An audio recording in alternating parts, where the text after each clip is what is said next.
From the Ticats Audio Network, this is Speaking with the Enemy.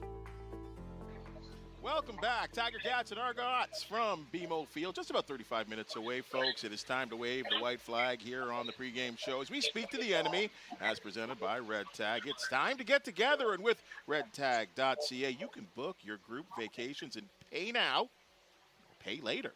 Interest-free, plus get a chance to win back $25,000 in cash back. You can visit redtag.ca/group offers for full details. All right, now, let's welcome from TSN 1050 Toronto. He is the analyst alongside the man that I am not speaking to for at least 4 weeks.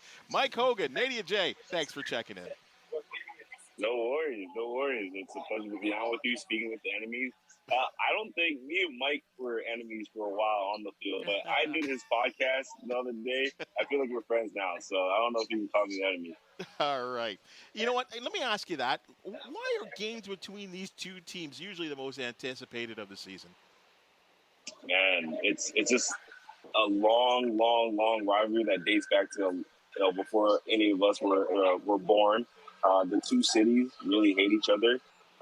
Obviously, that's where it stems from, and you just know whenever it's Hamilton week or Toronto week, it's time to step up, and you don't want to lose that game because you know it means so much to the people in your city, and it just you just grow up. I mean, I remember growing up in Toronto, and I hated Hamilton. I didn't know why, right? And it's just even people that don't play football, just hate the city of Hamilton, and it goes both ways. So this football game kind of represents like pride for your city. And I think that's why these guys don't like each other. I think that's where it stems from. Mike, you probably speak to that too, right?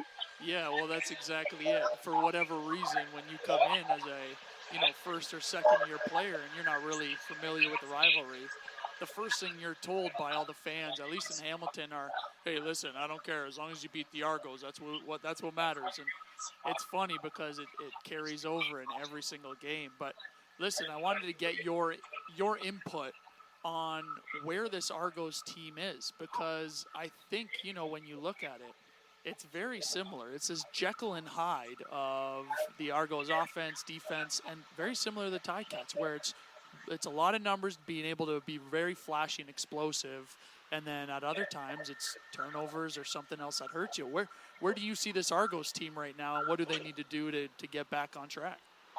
Yeah, right now it's a very confusing team because at times, at the best of it, they look unstoppable. When Thompson has time and finding his receivers and the offense is rolling, it looks amazing. It looks like the greatest show on grass. But, and then the other times you'll watch this team and, they won't score for a long period of time, and Thompson will start missing throws, guys will be dropping passes, and it's just not in sync. And, obviously they're 3-3 for a reason because, they haven't been able to get on a roll. But I always look at the first quarter and how, they've only had 6 points through 6 games in the first quarters. And, I look at teams like DC, sometimes they'll score 20 in the first quarter and keep rolling. So it just, I think it starts with the first quarter, how the team comes out and not play for behind. I know they want to get the ball in the hands of Andrew Harris to kind of kickstart things a little bit. It'll be a little tough today because the lineman is all the O-line is all shuffled up, and guys playing out of position. But that's where it starts for me, like to establish an identity and do it in the first quarter, so the team can have some confidence going into the third and second half. Mm-hmm. And do you find that identity to be established with a guy like Andrew Harris, or do you think they need to lean on McLeod Bethel-Thompson as this season goes along? Where do you feel this Argos need to focus their offensive firepower and energy in order to get this shit back on track?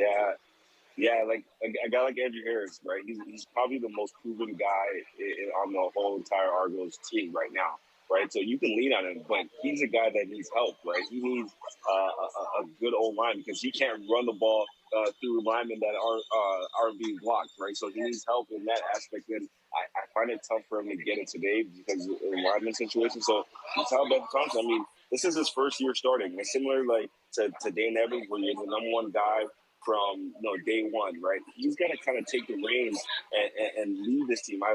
Last week was a bit disappointing because that game was there, And the caliber of quarterback that we've seen him play at, the level we've seen him play at, a lot of those throws, I counted 7 or 8 of those that he makes in his sleep. And they were passes that were not completed, whether they're high, low, inaccurate, his timing wasn't right. It needs to be done at this level if he's going to sustain excellence. And, obviously you look at the stat book and he's got 340 yards passing and you're thinking, oh, he had a great game. No, it's not about that. It's about, making the throws when they matter. When the guy's wide open, he gives a chance to score. That's when you need to be making those throws. And it just didn't happen last week. And I know he's upset about it and he's looking to make it up today.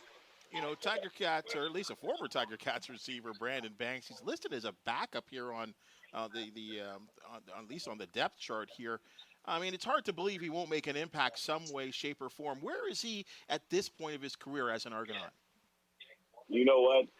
I kind of, Mike, you will remember this. I kind of compare him a little bit to Chad Owens towards the later part of his career, where MOP seasons, really explosive player and can score anytime he touches the ball. But guys like that, if they lose a half a step, they're a totally different player, and maybe they start getting more injuries and things like that. But Speedy, he's obviously not the same player that he was in 2019. The MOP year, obviously the 2020 year, took a lot out of him, not being able to play. And he talked about, physically and emotionally, that was a tough year for him, and try to bounce back in 2021. Didn't look, the same, but now he's saying that he's having fun playing the game again. And Mike, you know him well, and when that guy's having fun, it's over for the opponent. So, I'm thinking that, since he's saying he's having more fun playing the game, I think it's going to start turning around. Obviously, he won't be the same player as 2019. I mean, we're all not the same from 3 years ago, right? So, I'm looking for him to kind of get back to what he does best. He's having fun right now, and he's obviously listed as a backup today. But don't be surprised if he makes an impact. He's playing his former team. You know how coaches are when the guys are playing the former team. They want to get him in the end zone. Well, and one of the reasons I think that Speedy is where he's listed on the depth chart is because of a huge addition for you guys coming back with Eric Rogers, right? What do you think he's going to do or be able to do to step into this Argos offense early and kind of the impact that he's going to make? Because he's just such a big body that it's hard to find a guy that can move like that in that type of catch radius, right? Yo, absolutely. And, one of the things that Argos struggled with was, separation, right? Getting guys open and, providing big targets for Kyle Beck-Thompson hit guys. So Eric Rogers is the kind of guy that he doesn't even need to be open to be able to make a catch, right? Even when he's covered, he's open. He's one of those guys, right? 6'4", long arms, smooth out of his breaks, and, great contested guy, catch guy. So throughout his whole career, he's been unbelievable on second downs and keeping drives alive. And that's one of the things the Argos were desperately missing. He's also a great blocker. Mike, this watching him on film when he was in Calgary. Just a devastating blocker and a guy that's going to help, guys like Quinn get into the screen game, Andrew Harris when he gets to the second level. So, and he's a winning football player, right? So, even when he doesn't have the ball in his hands, he's running hard, running his defenders off so guys can have space to catch the ball. And things like that. So overall, he's got all the intangibles, big body, red zone target, a winning football player, and, a guy that any team would love to have back in the lineup. And, he plays his best in big games, right? Grey Cups and playoff type atmospheres, Labor Day type games. So, this is a big game, and he's coming back at the right time. In terms of the defense, and we're talking about impact players, and I think if I'm completely unbiased here, Jagarrett Davis was a loss for Hamilton and certainly a gain for Toronto. And, he was such a beast down the 2021 season for the Tiger Cats. How is he fitting into the game plan defensively for the Boatmen? Oh, he's fitting well. You guys know he's a slow starter, right? And he cranks it up, towards Labor Day and towards the end of the season and playoff time. So right now, everybody's happy with what he's doing. He's doing great. He's doing great in meetings and inspiring some of the younger guys, and he's been a great teammate in the locker room. And he has got two going into the Ottawa game. He had 2 sacks in his last 2 games, so he's starting to heat up. And I look for him. He's playing his old team, and I know that guy is gonna be revved up to go. I wouldn't be surprised with a multiple sack effort some TFLs and getting that defense fired up. Well, folks, it's time to put the gloves back on here. We've been friendly enough here. We've been speaking to the enemy as presented by Red Tag. Thanks for joining us, Natey Adjei from TSN 1050 in Toronto. No worries. Pleasure. Mike, we're not enemies, are we? No, we can be friends once the game's done. How about that? Yeah, and then we're done playing, so we can be friends. All right, guys. All right. All right. Thanks a lot for joining us, folks.